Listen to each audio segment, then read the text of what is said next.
Bonjour, avec vous Esma. Aujourd'hui, on se retrouve dans une nouvelle vidéo. On va voir Confluence et comment on peut créer, par exemple, une page pour nos réunions ou une page pour nos rétrospectives. Voilà.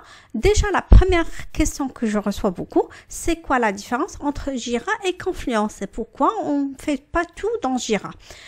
C'est simple, Jira c'est un outil à part et Confluence c'est un outil à part, mais ils sont complémentaires parce qu'ils appartiennent à la suite Atlassian.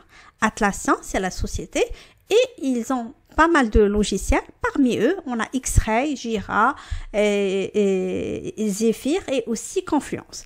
Le plus compatible entre les deux, on peut trouver Jira X-Ray et Confluence parce que tout simplement, on fait la gestion du projet sous Jira et la documentation, tout ce qui est wiki, la remontée des informations, les comptes rendus de nos réunions, on le met sous Confluence. C'est pour cela, on peut dire que ce sont complémentaires et c'est essentiel parce que Confluence nous aide beaucoup à gérer l'avancement de notre projet. Voilà, la première des choses, vous devez juste avoir l'accès à Jira et lorsque vous avez un compte Jira, vous pouvez rajouter aussi Confluence. Pour la version gratuite de Confluence est valable 30 jours. Donc, pendant ces 30 jours, vous pouvez vérifier l'outil, l'explorer, ajouter des pages, savoir comment vous pouvez le manipuler. Et par la suite, à vous de choisir est-ce que vous allez le tester vous allez l'utiliser dans le cadre professionnel. Dans ce cas, c'est votre société qui va avoir un compte professionnel ou vraiment vous voulez l'utiliser. Dans ce cas, il faut passer à la version payante. Mais vraiment, la version de 30 jours, la version gratuite est suffisante pour faire l'avancement de vos projets. Voilà. Comme j'ai dit, lorsque vous avez un projet sous Jira, vous cliquez ici et vous pouvez basculer vers Confluence. Comme j'ai dit, vous avez un projet sous Jira. Par exemple, le cas ici, on a un projet et par la suite, ici, on a nos user stories, les épiques et par la suite, on souhaite relier ce projet avec une page sous Confluence ou un espace sous Confluence. C'est ce que je vais vous expliquer. Voilà, j'ai mon projet qui s'appelle qualité logicielle. J'ai créé des user stories. J'ai créé des épiques. Voilà, je vais vous montrer au niveau du backlog. Voilà les user stories. J'ai affecté des user stories à un sprint. J'ai démarré le sprint et là maintenant, ce qu'il me faut, c'est de travailler sous Confluence pour gérer la documentation. Sous Confluence, la première des choses qu'on peut faire, c'est de créer un espace. Voilà, on clique ici sur l'onglet espace et tout en bas, il y a créer un espace. Dans espace, vous avez l'embarras du choix. Vous avez espace vide et c'est à vous de rajouter les infos que vous souhaitez. Vous avez un espace équipe, documentation, base de connaissances, projet logiciel, gestion de projet, gestion de produits, voilà, et ressources humaines. On peut dire parmi ces espaces, le plus utilisé, on peut dire, c'est la base de connaissances parce que Confluence est connue comme une wiki. On peut mettre comment installer un outil, par exemple, comment on peut automatiser les tests avec Robot Framework. Voilà, pour simplifier une tâche, je peux créer une page dédiée que pour ça, pour simplifier la tâche à mon équipe.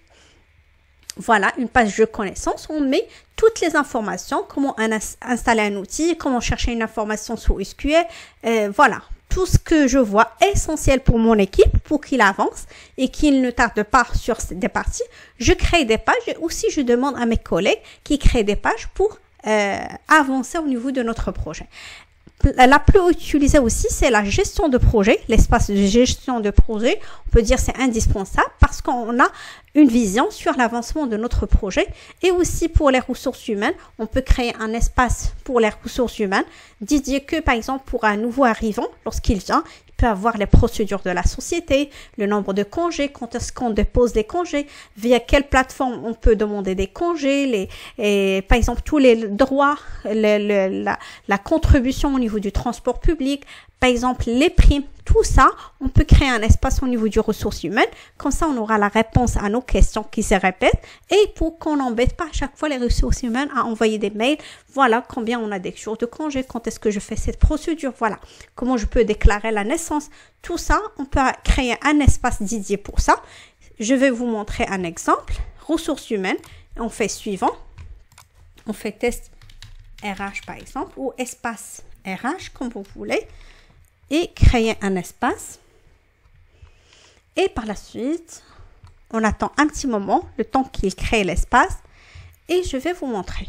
Voilà, on a bienvenue dans l'espace, il vous crée tout, il vous donne juste la main de cliquer dessus avec le crayon et vous pouvez modifier.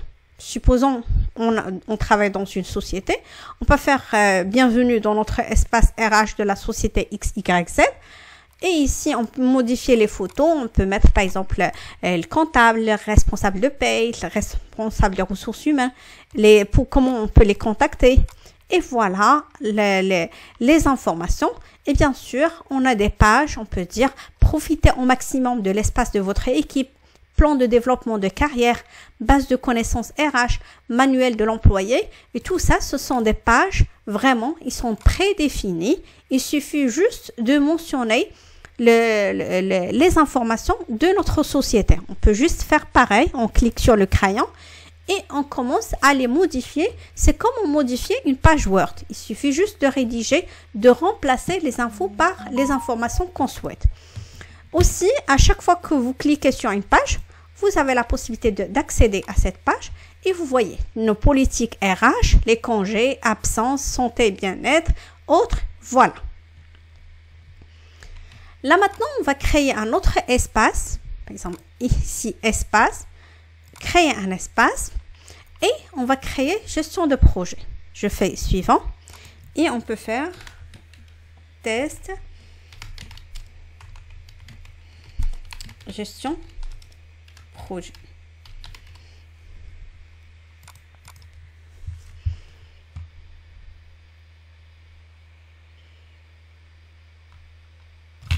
Et voilà, on a un espace dédié pour notre gestion de projet. On a une information sur notre équipe, sur le projet. Et aussi, on a les modèles, on a le plan de projet, documentation de décision et le rapport d'état.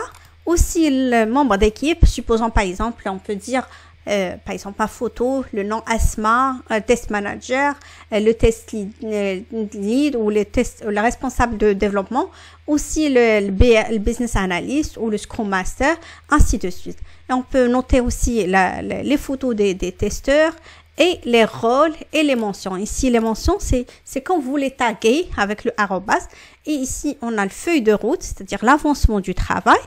Et comment on contacte chaque personne, on peut donner, ou on peut faire par juste une adresse mail comme canal. À chaque fois qu'on envoie un mail au niveau de cette adresse mail, il va être partagé avec l'ensemble de l'équipe. Voilà. Et voilà ici, on a un FAQ d'intégration, note de réunion, objectif de l'équipe. Voilà. On peut dire, on a un espace déjà préconfiguré. Je vais même vous montrer les pages qu'on a. Je ferme les autres pages pour simplifier la tâche à vous, pour que vous ne soyez pas perturbés. Voilà. On a dit, on a le plan de projet, on a documentation de décision et on a le rapport d'aide. Pour le plan de projet, on peut donner une description du projet. Supposons on va changer l'ensemble des serveurs, la partie matériel et software, et logiciel aussi, matériel, hardware et software, matériel et logiciel. Dans ce cas, on va mettre le nom du projet, les approbateurs, les contributeurs, par exemple, c'est qui le test manager, les testeurs, l'équipe de dev, l'équipe de déploiement, l'ensemble des participants, l'architecte technique.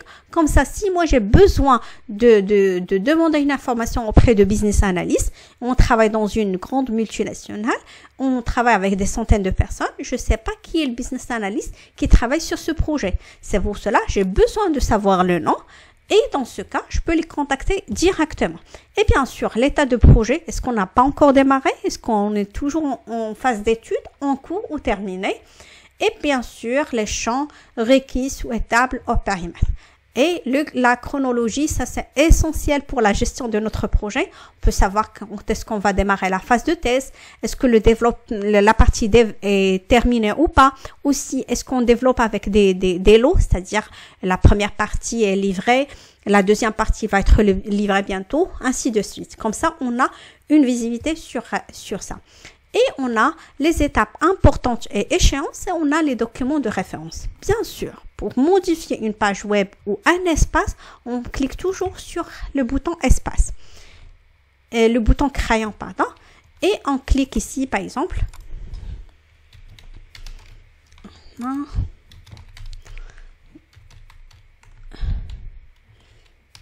Juliette, Sébastien. Et voilà. L'état, on peut mettre en cours. Voilà. Et ici, on peut noter des informations. Et on peut cliquer ici sur mettre à jour pour mettre à jour cette page. Voilà. On a la documentation de décision. Voilà aussi. C'est une page qui est déjà créée. Et on a les rapports d'état, les victoires, qu'est-ce qu'on a terminé, les infos nécessaires, les priorités. Voilà. Vous avez un espace qui est déjà créé avec toutes les informations. Et bien sûr, si vous avez besoin d'une autre page, vous pouvez la créer. Je vais vous montrer maintenant comment vous pouvez créer cette page. Par exemple, ici, on peut cliquer sur le crayon. Et moi, je travaille sur un projet. On travaille en agilité. À la fin de chaque phase, je dois faire un rétrospectif, c'est-à-dire un retour d'expérience. On dit les choses qui ont bien passé, les ont bien déroulées et les choses à corriger. Dans ce cas, je peux faire cette page rétrospective. Je le mets en gras. Mais là maintenant, je dois mettre un lien vers la page. Dans ce cas, ici, j'ai mis celle-là. Mais maintenant, je dois créer la page rétrospective.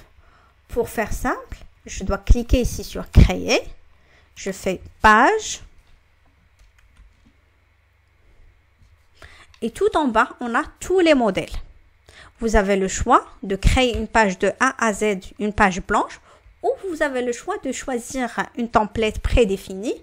Dans ce cas, cliquez sur tous les modèles. Le mieux, c'est de rechercher avec des mots-clés. Par exemple, moi, je souhaite faire le rétrospectif. Soit je peux le noter ici, rétro. Soit je vais juste vérifier au niveau des templates et par la suite, je les modifie. Voilà. Je clique ici sur le template de rétrospective et je vois. Je peux faire par exemple rétrospective. Projet. Qualité. Logiciel.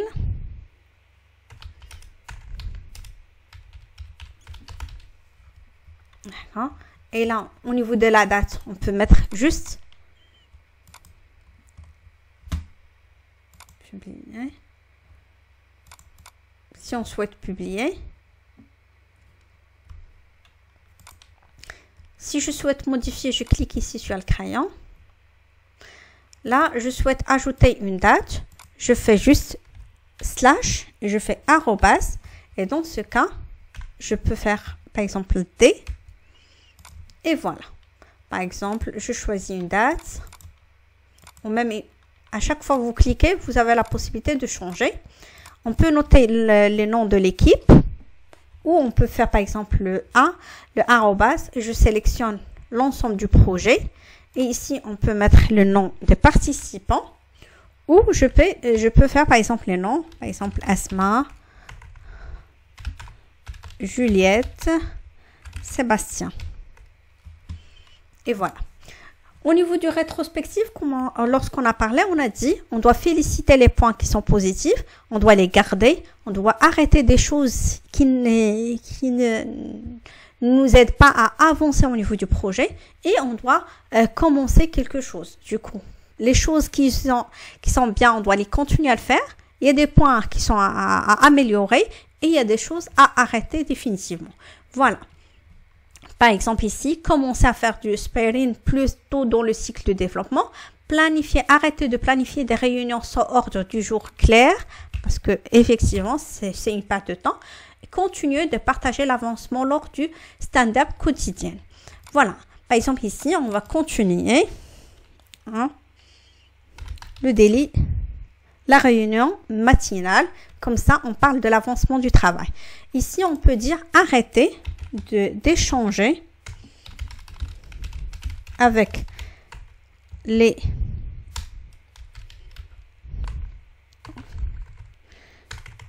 via Teams.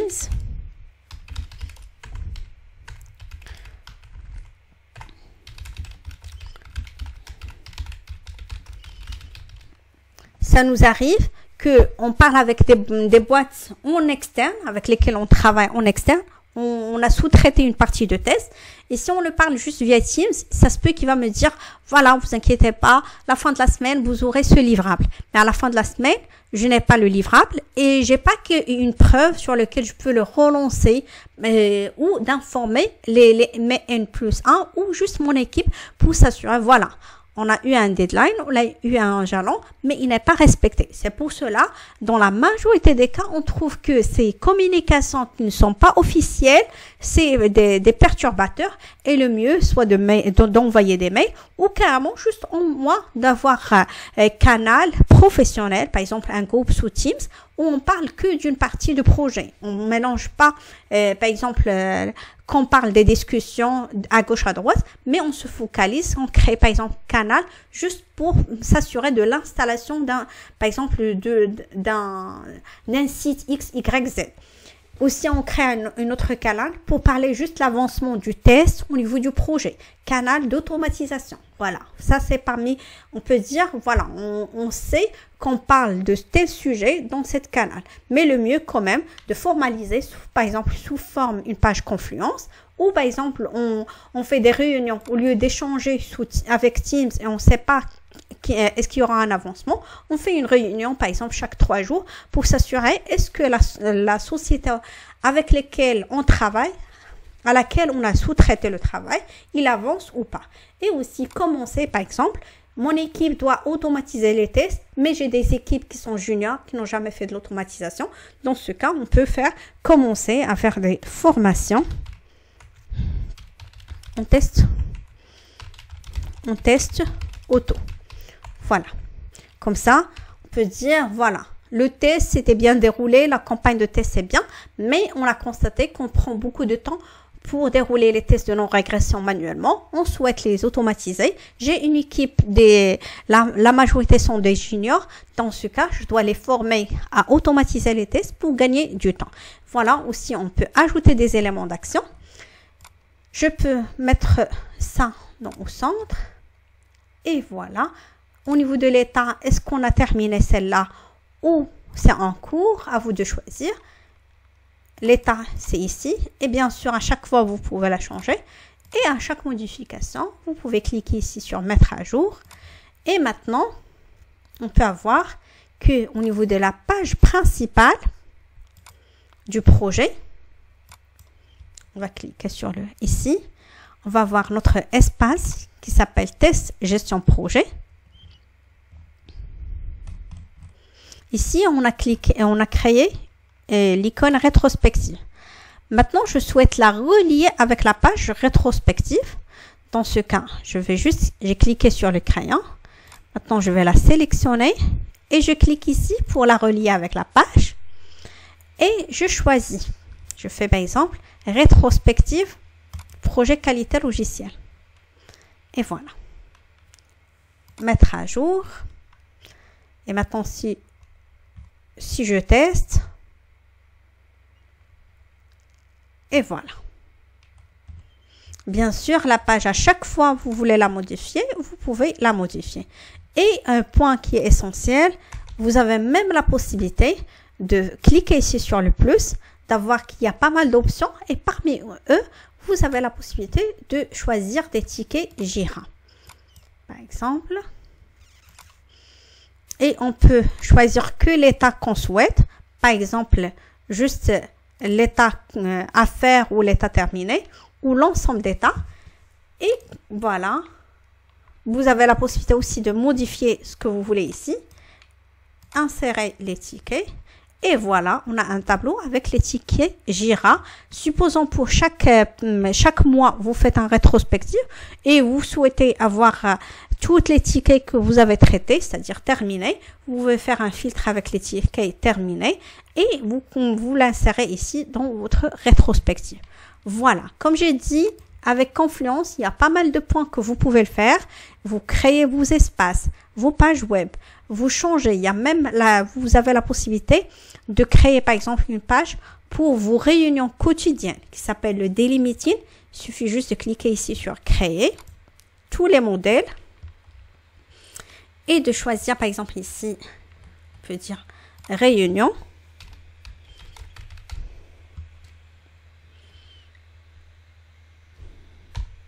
Entrée.